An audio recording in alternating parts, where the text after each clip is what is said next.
আসসালামু আলাইকুম সম্মানিত ভিউয়ার্স। এক ভাই জিজ্ঞেস করছে যে যেটা কোম্পানির মিক্সার মানে শাওয়ার মিক্সার ওইটা ভালো না এই যে হাতে বানায় দেয় এটা ভালো। এখন দুইটার কাজ দুইটা। এটা হলো দুইটা আলাদা চাবি, খরচ কম, দেশীয় জিনিস, গ্রাইন্ডার চেঞ্জ করতে পারবেন। ওটার দাম বেশি, দেখতে সুন্দর।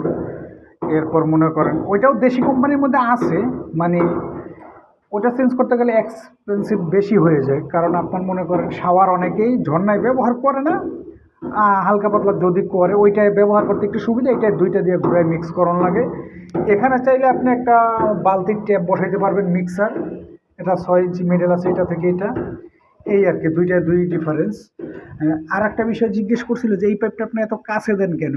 এখন আমি সচরাচর কাছে দেওয়ার চেষ্টা করি এই কারণে, দেখেন আপনি যদি একটা টাওয়াল লাগান এদিকে বা গ্লাস লাগান, কিছু লাগান, মানে যেই বাথরুমেরই হোক কিছু লাগান, ঝর্ণার মোটামুটি কাছে হলে যদি আপনি এদিকে নিয়ে আসেন, দেখা যায় গ্লাস লাগাইবেন, সেলফ লাগাইবেন বা সাবান কেস লাগাইবেন, তখন ফুটো হওয়ার সম্ভাবনা বেশি থাকে। আর বিশেষ করে এত কাছে, ঝর্ণার এত কাছে কেউ ফুটা করতে আসবে না, যার কারণে এটা এত কাছে দেওয়া, এই আর কি। যাই হোক, কেমন হলো জানাবেন। এই যে বেসিংয়ের একটা পয়েন্ট আছে, এই আর কি আমার ডিসিশন।